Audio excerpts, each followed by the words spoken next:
Okay, thank you so much for the invitation and the introduction. Before I start, I'm just going to do a little ad real quick. At UW, we just started the Department of Neurobiology and Biophysics in September, and we are doing a large cluster hire over the next 5 years with 2 new people per year.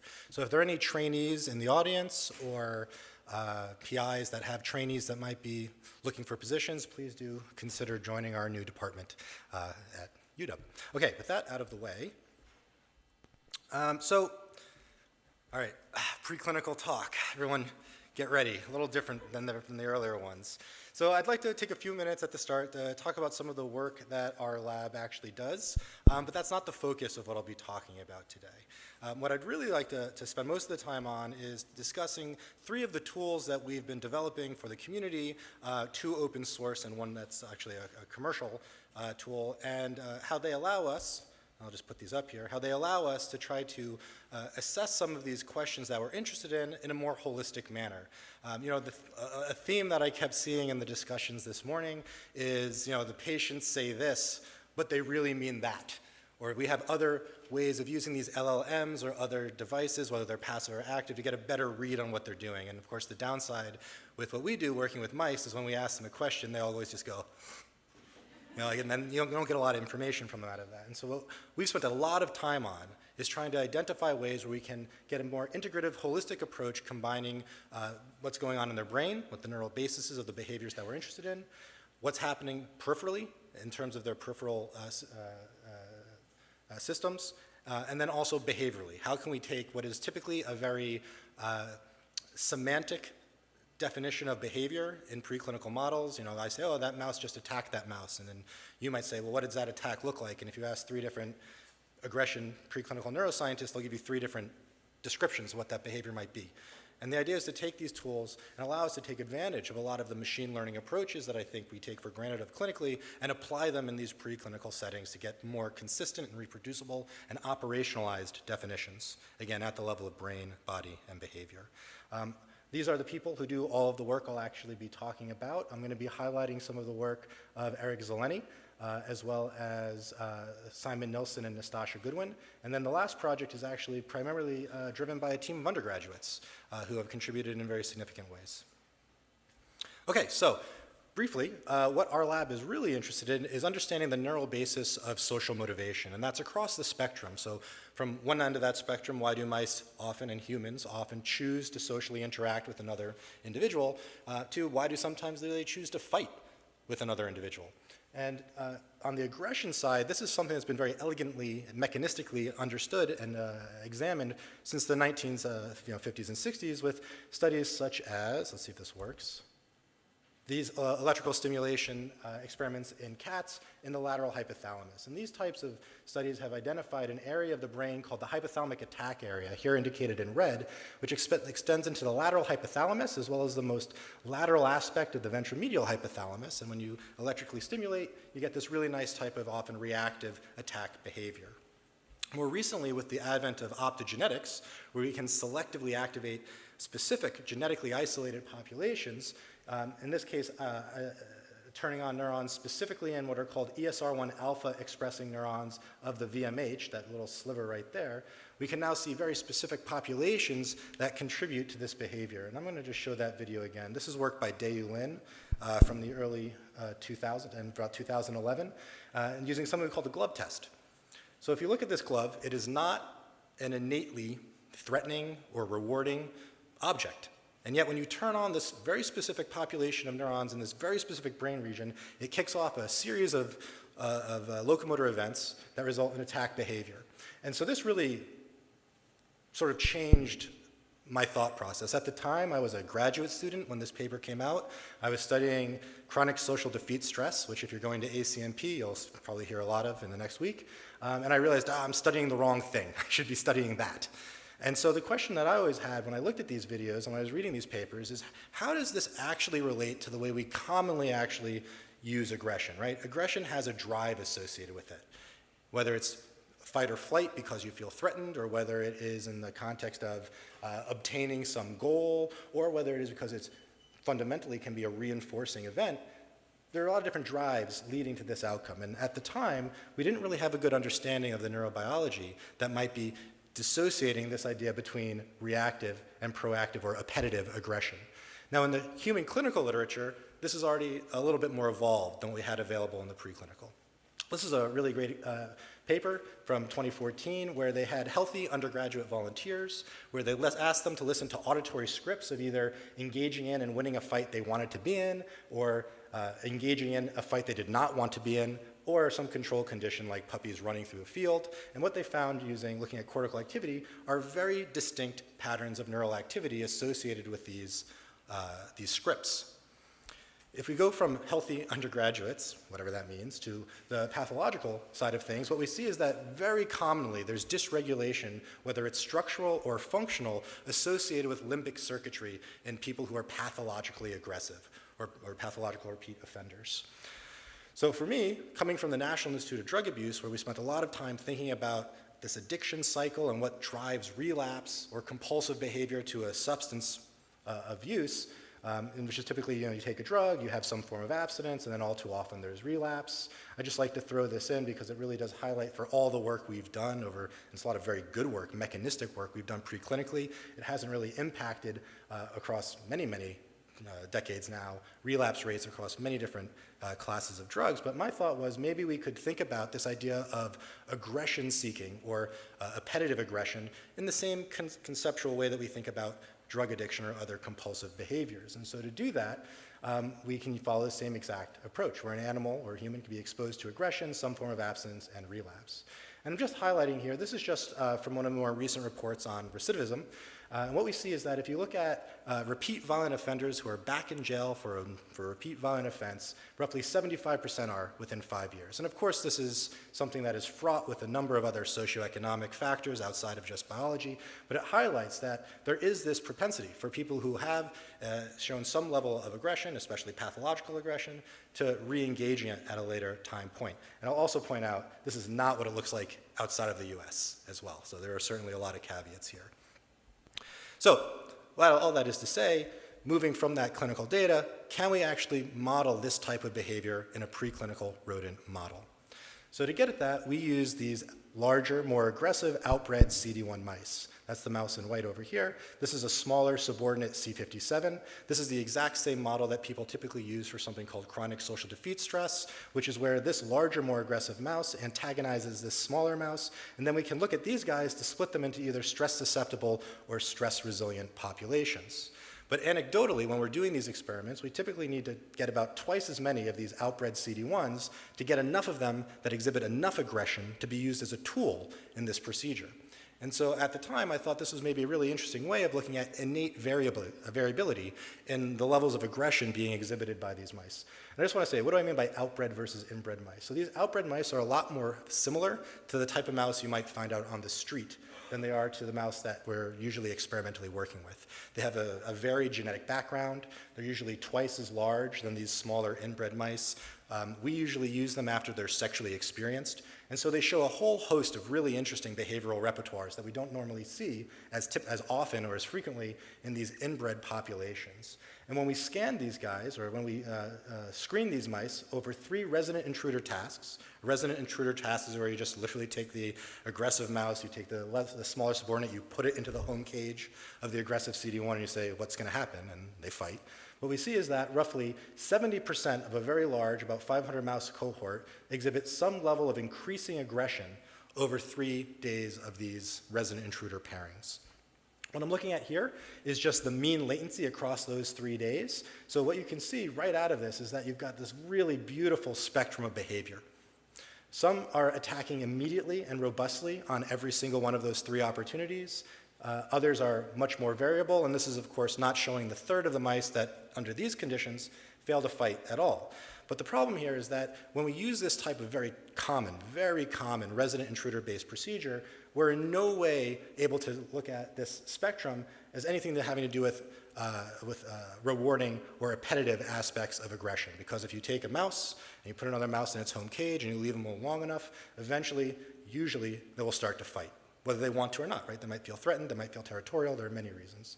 So what we had to do is we ended up developing a conditioned place preference procedure for aggression motivation. And in this procedure, we have a 3-chamber apparatus. One side has a very different context than the other. It might be the size of the grid flooring, the colorations on the walls, the sense and lighting gradient that we have on either side. And we pair one side with the opportunity to fight with this C57 and the other side with the absence of a C57 or other control condition.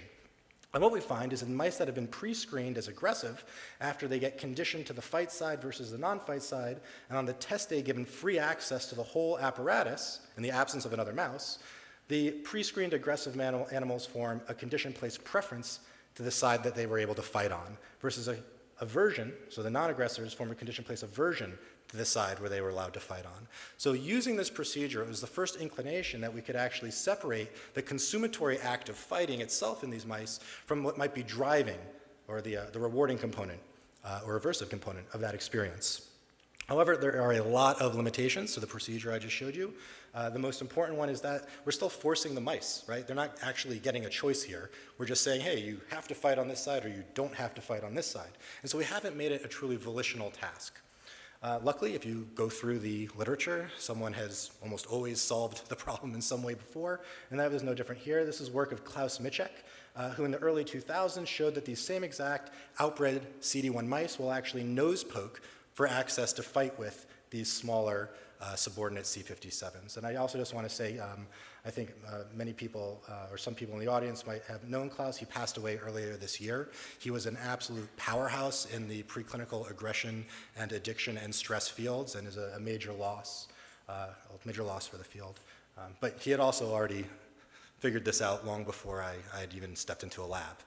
So what we wanted to do was say if we could take this exact same type of concept, take an operant approach to social self-administration, and see if you use the same metrics that we use for an addicted rodent, right, for drugs of abuse, would we identify any animals that met or exceeded those same criteria for aggression-seeking behavior. And these criteria are persistent relapse, long after abstinence, that they'll continue to take a drug even after severe adverse consequences, and that they're willing to work to just an obscene level to obtain that reward. And again, these are the typical features we use in our preclinical rodent models for drug addiction, and the question is, could we apply them to our operant procedures? And so to do that, we took our operant chamber. This is a pretty typical way that we look at these types of things. We have a chamber here. On one side, we have an active lever. The active lever opens an automatic guillotine door. On the other side of that door, we have a multi-mouse magazine. This holds a C57 on the bottom and a C57 on the top, allowing us to rapidly run in high throughput many of these operant chambers concurrently. On the other side, we have another active lever paired with some other type of reinforcer. Here, it's highly palatable food, but it could also be things like alcohol, right, which can have some pretty interesting interactions with aggression. And so this is what it actually looks like. Here we have a CD1. This is a slight variation on what I just told you. There's an active lever right here. He's going to have to press that active lever 10 times. Once he presses that active lever 10 times, another lever pops out right there, which he has to press once, which opens the automatic door, which allows the intruder mouse in, and then the aggressive resident gets to choose what type of interactions to have, whether they are avoiding that the intruder, whether they want to groom the intruder, or like this one does, attack the intruder. And so using this operant approach, we've now moved all the way from sort of the standard resident intruder task through CPP to an entirely voluntary approach that allows us to start asking what the neural basis is of this type of voluntary aggression reward-seeking behavior. Of course, it is really manually intensive. Here are some undergraduates helping to run this behavior. You might imagine that after the first couple days, the undergraduates are far better conditioned to the cue than the mice are, and you would be correct. And so we've also been working on tools to automate these types of social self-administration procedures. For example, here we have an automated pusher that allows us now to put the intruder in. There is a raging debate in the preclinical world right now about whether it is appropriate to have a barrier approach here, right, where the mouse can lever press for a social partner but can't physically interact with it, versus what I just showed you here, where they allow physical interaction. And I don't know, I just thought that's very interesting, and if you're into that, happy to talk about it with you later. Okay, so using this operant approach, what we have done over a series of many experiments, and this is just one that shows these, is we took a large cohort of these aggressive CD1s, we put them through self-administration, like I just showed you, early versus late relapse under extinction conditions, voluntary abstinence, which is sort of our version of a preclinical model of contingency management. You might recall how the operant chamber had two active levers, one on the left, one on the right. In this voluntary abstinence period, we do not food restrict the mice, but we train them on one side for food and one side for access to fight. And then after they're equally trained on both of those reinforcers, we give them choice tests where they get access to both levers and then they get to choose which one they want to go for. And what we find is that the vast majority of these aggressive mice will abstain from aggression in favor of highly palatable food. We also put them through progressive ratio, which is a way we can look at the effort the mice are willing to lever press for, which is 2, 4, 6, 8, 16, 32 schedule of reinforcement, and at some point they go, that's way too much effort. We call it the break point, and it gives us an index of their effort. And then punishment, where half of all the reinforced responses are paired with a very strong foot shock. And they quickly learn that that contingency is aversive, and so they stop lever pressing. And so when we take, in this one example, a very large sample, do various statistical approaches to look for individual populations, we find very consistently two, that we've termed either a typical aggression or species typical aggression-seeking population or a compulsive aggression-seeking population. And when we reanalyze those individual data points from that experiment as an example with these new groups, we can see that these compulsive aggressive-seeking mice are just off the charts relative to their species-typical peers. And again, I just want to highlight a couple of these because they're really interesting, but their breakpoint is at the level of several thousand cumulative lever presses before they say enough is enough. Very interestingly, the compulsive aggressive mice are also highly resilient to punishment. It doesn't actually stop them from continuing to lever press for access to fight, and if anything, it can actually increase their willingness to fight. And that this is somewhat specific to the reinforcer, because when we do the same thing with highly palatable food rather than the opportunity to fight, we see that there are no differences between these two groups. So this gives us the opportunity to say that now we can study in this preclinical model both adaptive aggression, right, because aggression can be adaptive and good. It's switched to pathological aggression, and then look across the spectrum of that to understand the neural basis. So that's like a flavor of what we do in the lab. I'm not going to talk too much about the specific biology of that, because what I want to shift to is some of the methods and tools that we've been developing to allow us to really understand that biology a little better, which I just said. Okay, so everything I just showed you was based on the very simple metric of lever pressing for access to fight. But when we're actually talking about aggressive behavior or any type of social behavior, it's a very rich, nuanced series of behaviors. So show of hands. It's a very interactive talk, I apologize. Show of hands. I have about 1,000 hours of videos like these. Who wants to manually score them for me? No. Okay, well, that was like my whole PhD. We did that back in the day. But now, thanks to the advent of many of the machine learning tools that are also used in many of the clinical approaches that we heard this morning, we can now automate many of these procedures because there's a richness here that we've mostly been unable to capture without truly, truly time-intensive efforts. The other downside to this approach is that if I have 5 undergraduates and I say, hey, all of you annotate the same video, right? The first 3 minutes of that 10-minute video is going to look really good. It's going to have high inter-rater reliability. But around minute 3 or 4, we get what we call the Reddit effect. And that's when they've alt-tabbed over to Reddit, and they're not really paying attention, right? And then that inter-rater variability and unreliability has massive consequences on our later analyses. And so moving away from these gets us higher reproducibility, right? Less inter-rater variability, and a great deal more reproducibility both within and between labs. And in order to do that, we've needed to take advantage of a lot of these ML approaches. And so one that we have been working on for several years now in the lab is called simple behavioral analysis, or SIMBA. And we don't call it simple behavioral analysis because the behavior is simple. It's because the behavioral neuroscientists that we want to use it are usually pretty simple when it comes to these tools. And I say that in jest, but that's how I was trained, right?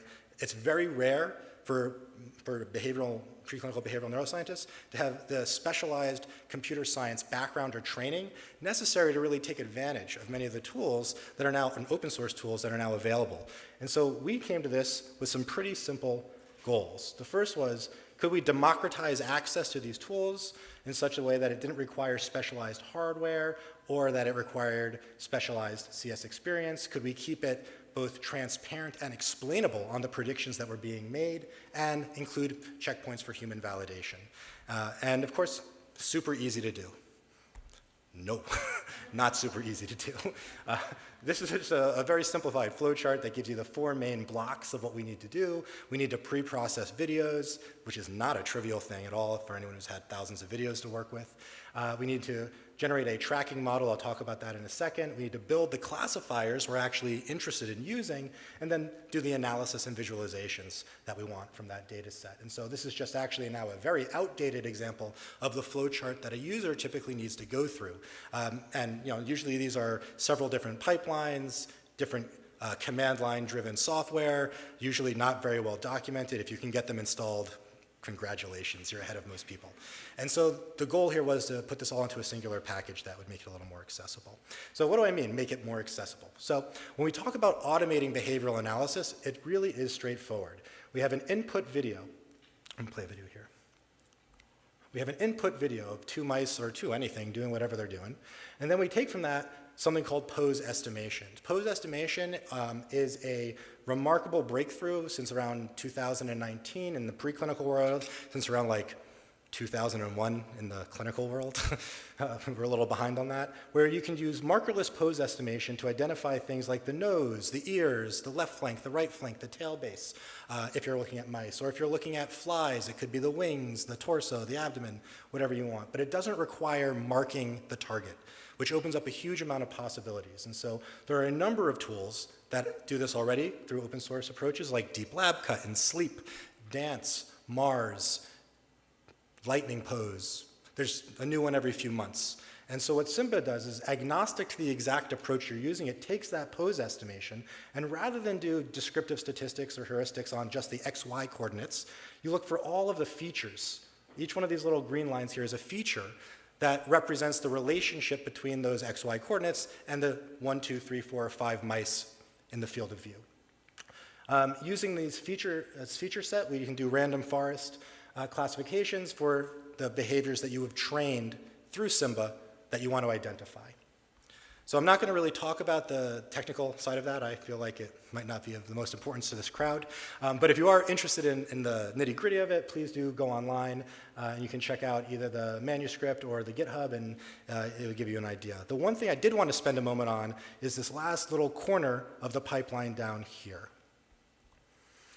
So one of the great things that moving towards this type of machine learning approach allows is true objectivity on the behaviors you're defining.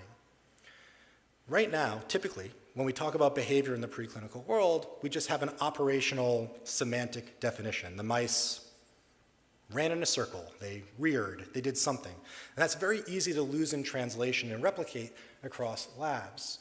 Our hope is that by taking advantage of the explainability metrics that are built into ML tools, we can move to this idea of behavior as a shareable reagent rather than just sort of as a semantic or subjective definition. The way we've done that, and this is only one way, there are certainly many ways, is by taking advantage of SHAP. SHAP stands for Shapley Additive Explanations. It is one of the most widely used explainability tools in computer science right now. If you are familiar with GitHub, it has something like 20,000 stars. The main publication from a few years ago has like 7,000, 8,000 citations. So this is a tool that is actively used, actively developed, but most importantly for us, moderately intuitive to understand without a lot of computational background. So what is SHAP? SHAP is essentially a variation on game theory where if you remember, all of those features, right? I'll see if this works here. Yeah, all of those features that were being calculated from the pose estimation, it allows you essentially to pull one of those features out at a time, brute force the calculations to identify how the predictive strength of that classifier shifts by the removal of that one feature, and then give each individual feature within that overall feature list a specific value for its predictive strength. It's way more complicated than that, but that's the basic idea of how it gets to the end game. And from that, what that means, if I have a feature list for my classifier that has 100 features, I know how much every single one of those individual features actually contributes to the final prediction of the behavior being there or not being there. And now that actually provides us a quantitative definition of the behavior. For reasons I'm not going to get into, you might recall that it said Shapley additive explanations, and that's because it has something called an additivity axiom built into it, which allows us to move all of those features into different biological bins, right? So maybe there are features that represent the mouse's length, or its velocity, or the relationship between two mice, whatever it is. Because we can move them around and still understand them and how to interpret them, it allows us now to also take people that are using different pose estimation schemes because you're lazy and you only use 3 body points. All right, no one here does that, that's good. Or because you have 8 body points or 20, whatever, it doesn't really matter. It allows us now to understand the features that we get from those different pose estimation schemes in relation to each other. And so that's what we did here. We asked 5 experts in the field, well, 4 experts in the field and us, to create attack classifiers that they would use in their own labs to define aggression. And this includes our lab, the Mitchell lab, the Malenka and Eschel labs at Stanford, the Anderson labs at Caltech, Dayu at NYU, and there's a rat lab, but we don't need to talk about them. And we asked them all to create a classifier, and then we could actually see how similar or different our definitions of this very simple behavior actually are. And here we have it. And what we can see looking at these overall, again, these are those bins that I talked about that allow us to actually put each one of the features into a specific biological category. If we look at them, they're all relatively similar, except for Stanford, because they're wrong.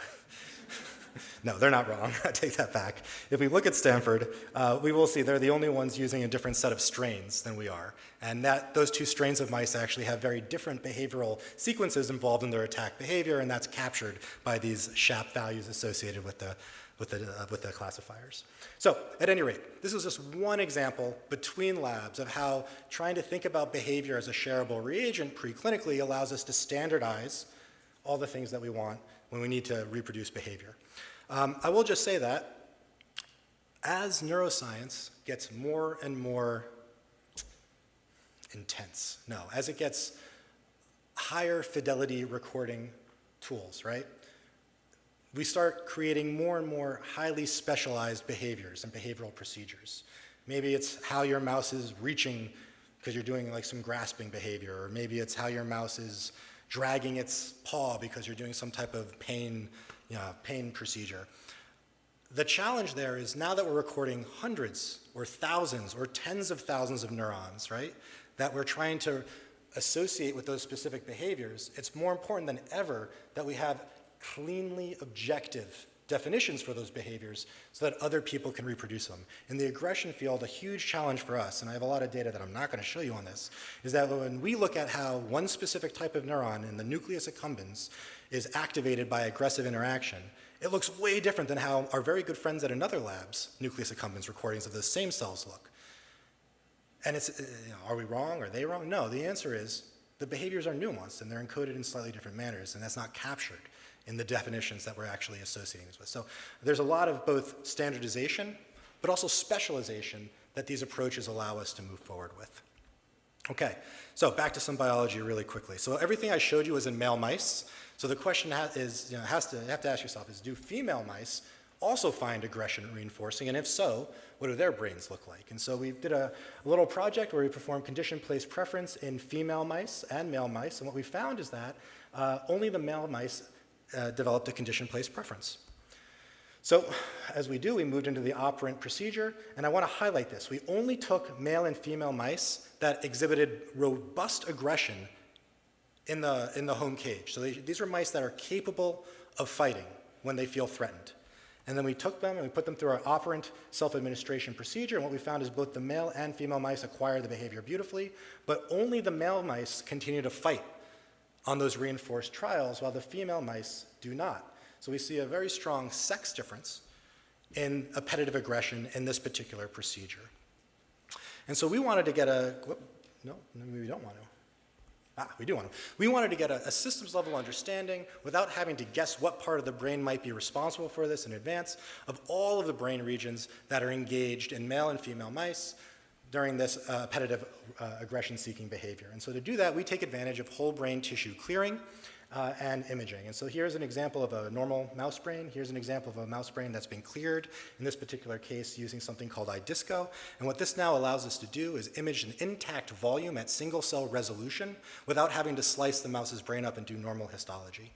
So I'm just going to go through this really quick and give you an idea. So the beauty of light sheet microscopy, and because you're like, here whether you like it or not, I get to show you cool pictures, is that you get this beautiful macro and also micro resolution volumetric imaging. So as an example here, I've just shown you some cortical neurons and then shown how as we zoom in using this type of microscopy, we can get really fine-tuned morphological reconstructions.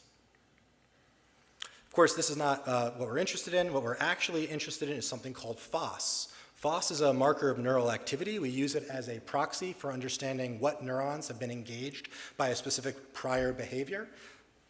Oh, I guess it's not going to play multiple times. We'll try that one more time. But each one of these little dots there is an individual neuron's nucleus that is FOSS positive. I'm sorry it's not looping. It's much nicer when it loops.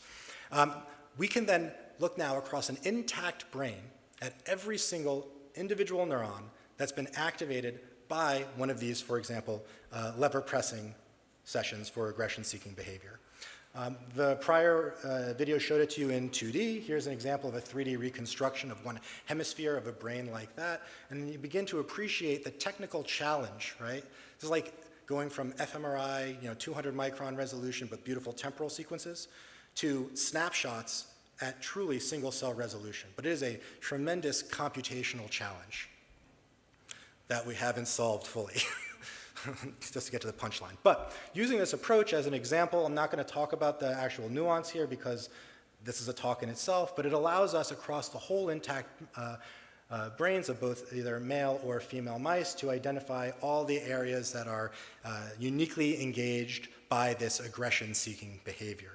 But what I really want to talk about here is how this tool, this advent of light sheet microscopy and the ability to image intact volumes at this type of resolution have led to essentially an arms race to figure out, like, how do we make this accessible to everyone else, right? It's a really challenging problem. And there are three approaches for these types of high big data imaging approaches. The first is do what the Allen Institute does, which is, just get $100 million and buy everything. We tried that and got stopped very early on. The other option is create better algorithms, right, for doing cell segmentation and cell counting. And there are some fantastic labs working on that approach right now. Our approach was, well, perhaps we can improve the actual signal, the biological signal that we're working with. And so I'm just going to very briefly talk to you now about the development of some genetic strategies we've used to isolate and improve fluorescent signal within the nucleus of specific genetic populations using, again, this whole intact imaging approach. So typically we use something like a classical NLS, like SV40. I think everyone here has probably heard of that. It allows you to constrain your fluorescent signal predominantly to the nucleus of whatever population you're working with. However, even as you can see here, you also get quite a bit of off-target non-nuclear signal. And in a 20 micron or a 40 micron histological slice, that's sort of cool, but in an intact volume, it makes the task of accurately counting individual cells exponentially more challenging. So the way people have gotten around that are by developing other nuclear localization signals like the H2B GFP, where your fluorophore is directly tagged to a histone in the nucleus. And it's the gold standard. It gives you absolutely beautiful single cell segmentation, right? I could ask you to count this and you could probably count it easily. The downside with this approach is that it also essentially melts the mice's brains, right? So not terribly useful for behavior, fantastic for basic mapping or counting. Our approach has been, could we maybe find something that's between those two? The nice nuclear localization that we see from something like the H2B approach, but without the detrimental effects on cellular health and behavior that we see. And I'm just going to say the way we did this, and by us I mean Eric Seleni, who did all of this, is he did a massive amount of profiling, eventually identifying one protein called nucleoplasmin 2, and then based on a deep read from the cancer literature, identified that adding specific polyarginine residues to the end of this, this works. To the end of this can change the amount of nuclear localization that we get. And so I'm going to take a very long talk and basically get to the point here, which is to say that what Eric identified is that by adding 7 polyarginine residues to the end of this nucleoplasmin 2, he could get absolutely beautiful nuclear localization without the detrimental side effects. And this, of course, works because it is a polyarginine tail. It basically acts like a linker, and it is usable with pretty much any fluorophore that we've tried across the reporter spectrum. We haven't tried it with non-fluorophores yet, but that's certainly something we're interested in doing in the future.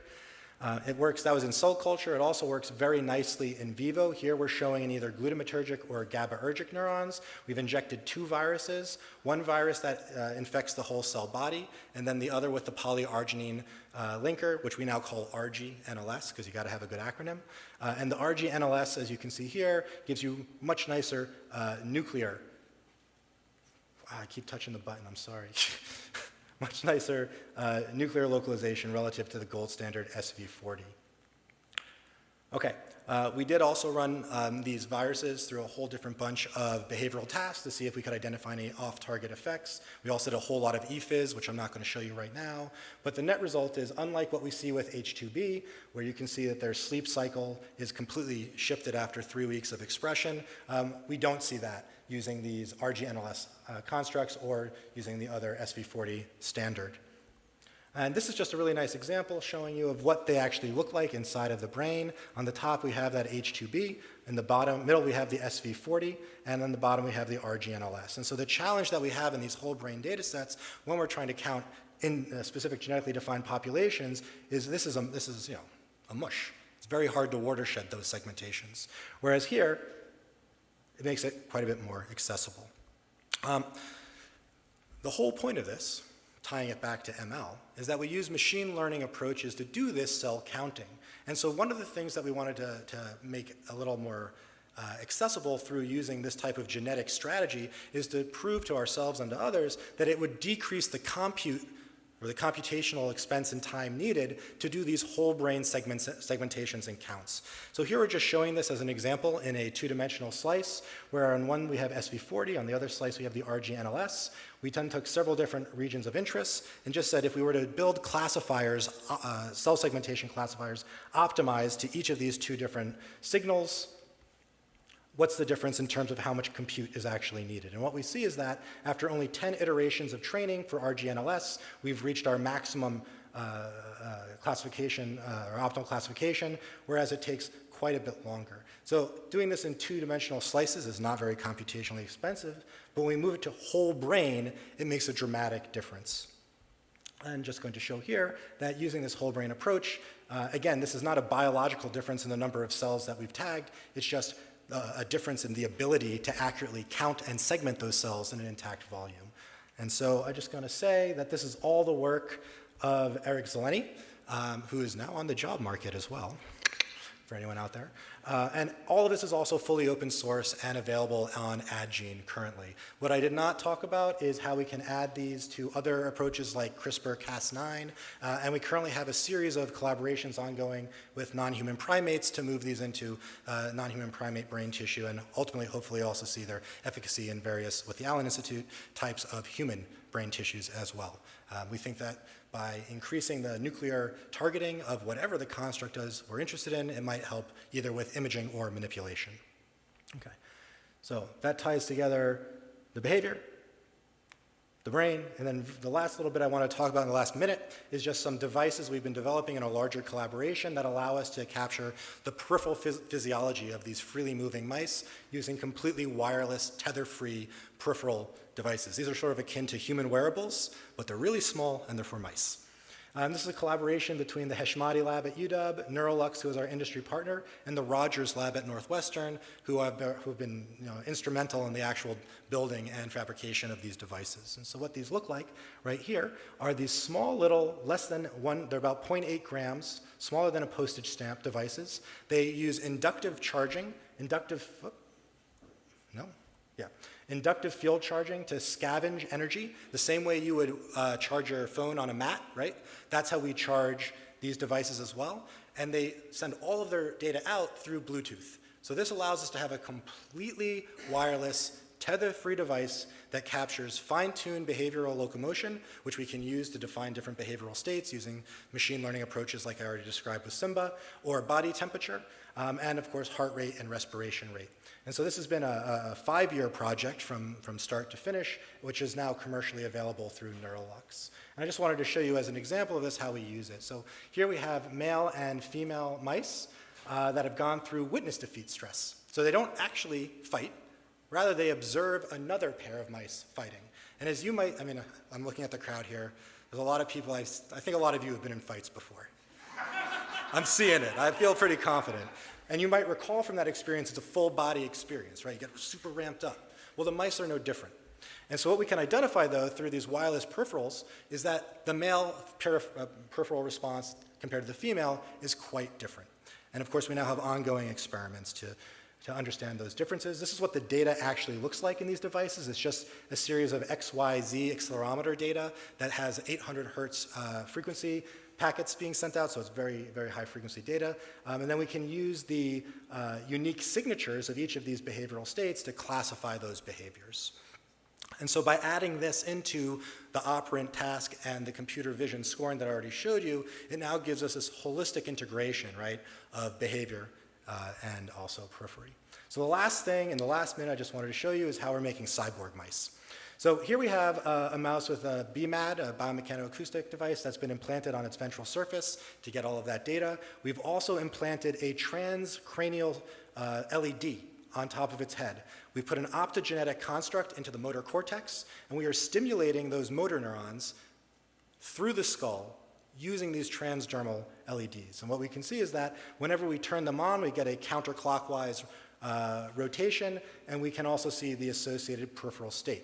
What we're currently working on is now moving this into more complex behaviors. Like I mentioned, we study aggression, and as you all just experienced, you get very ramped up before a fight. We can use that signature detected peripherally and use that to trigger inhibition, for example, of the ventromedial hypothalamus that, if you think back to that glove video I showed you, induces aggressive behavior. And so we can now stop those behaviors before they start based on a peripheral trigger. And so we're now working through a series of experiments now to sort of build upon those pilot data that we've generated to understand more of these closed-looped systems and effects. And so with that, I will thank you for your time and listening to a preclinical talk and take any questions.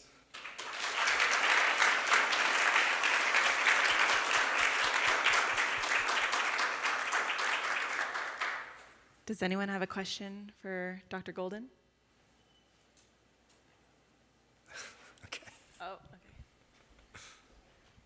Sorry, Sam, I got here a little late, but from what I saw, it was a fantastic talk. So I'm wondering about the compatibility of this device with things like fear conditioning, where we often use like a foot shock.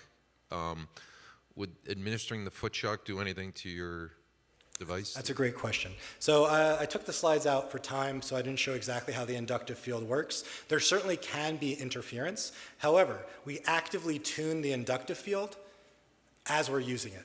So if you introduce something to the environment that's metal, essentially, that's going to interact, you know, everyone remembers the left-hand rule from physics? No? Okay, we won't get into it. But if we add metal that's going to disrupt that, you can basically tune the inductive properties to account for it. And so it's not too much of a problem. The bigger question than these really fine, like introducing things that do these really fine changes, is the opposite. So the other really nice thing about these approaches is we can push them longitudinally really far. Right? Rather than just look at the effect of a fear conditioning, we can look at sleep cycles over like 20 days.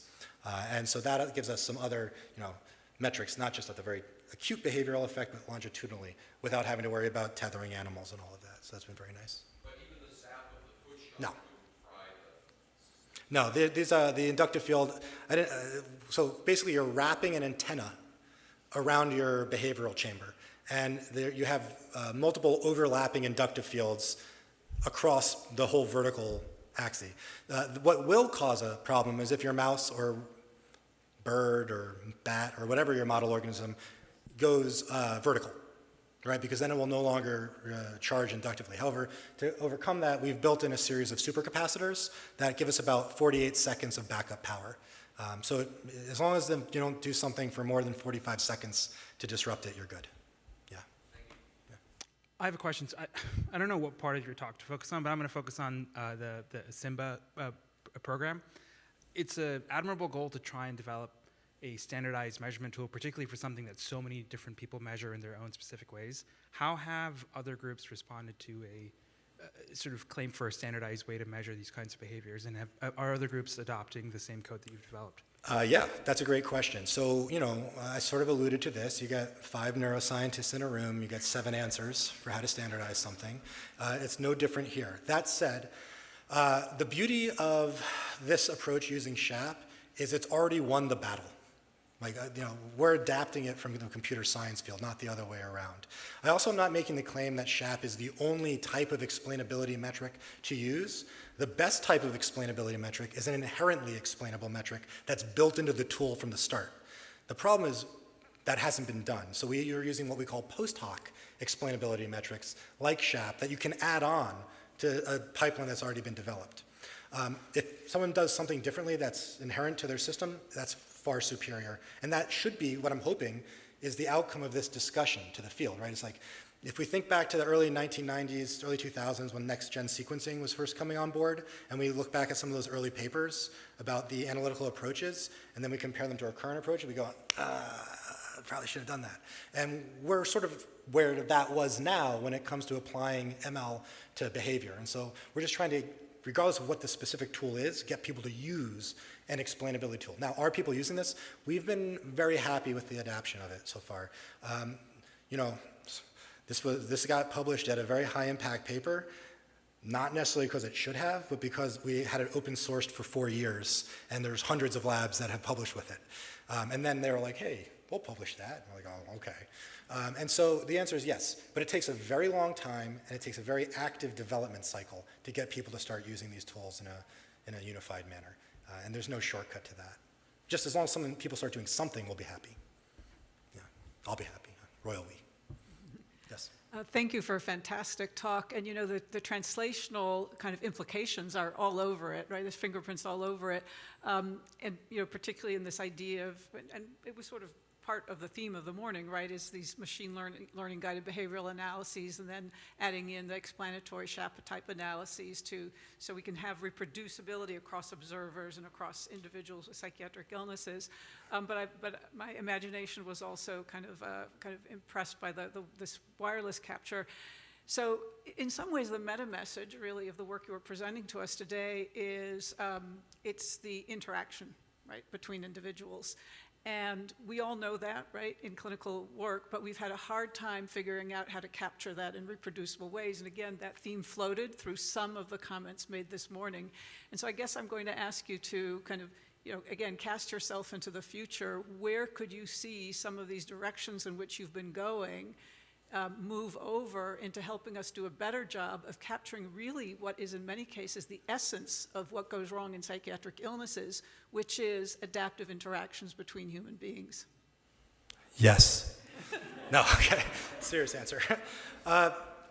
So there are already some beautiful examples in the clinical literature of tools like SHAP being applied to human data sets, human behavioral data sets. So that is already present and can be expanded upon. I'm thinking actually recently of the work of Carmen Sandy out of EPFL, where they did a beautiful, all right, so normally we're like, oh, mice aren't humans and humans aren't mice. And Sandy was like, let's put humans in an open field and track them and see what they do. And so they put humans in a large virtual environment box, and looming and all the things we do to the mice, and she tracked them. And then they actually applied SHAP to the human locomotor and other features derived from that experiment to understand why some people are anxious in the corner and some are more exploratory. So I think that is there. In terms of these approaches, I think that the largest challenge, I'm going to try to answer your question. It's a hard question to answer, but I'm going to try to move from the preclinical to the clinical translatability, is that these tools give us the ability in our preclinical models to map individual variability in a way we never had before. We used to try to get individual variability for substance abuse liability in our rodent models based on like a cumulative score of their lever pressing during different phases of a behavior. But that completely neglected any of the strategy that the animals were using on approaching or retreating from the lever, or approaching and retreating from, if it was like a food or something that was delivered non-IV, the delivery port. And it turns out when we start looking and including that, I didn't talk about this, we have a whole fentanyl project basically on this very idea, but we start actually incorporating the nuanced behavioral states and state transitions that these animals use as they learn the behavior, or later as they extinguish or relapse to it. It does not map on well to the operant metrics themselves. You know, it's almost analogous. I think we just saw a great example. So you give someone a survey, and then you add on the passive recording, and it's multiplicative. It improves the prediction. That's almost what we see also with our animals, right? If we just go with the lever pressing, we get a pretty good idea of who's going to have a relapse liability later. When we add in this much finer-tuned behavioral layer, we get a much better prediction, because we can start incorporating the strategies that they're using. And I think as we add that to the preclinical modeling we're doing, it'll be much more translatable, because, how many people here are going to choose to go fight later? Not many, because it's a choice, right? We don't give the animals that level of choice usually, but as we introduce more detailed behavior, introduce more complex behavior, we'll be able to tease out those differences. But it's really hard, it's really time consuming, and it's hard to do. So we'll see if it gets adapted. Great. That was a great last question. Thank you. Can we please thank Dr. Gold again? Thank you.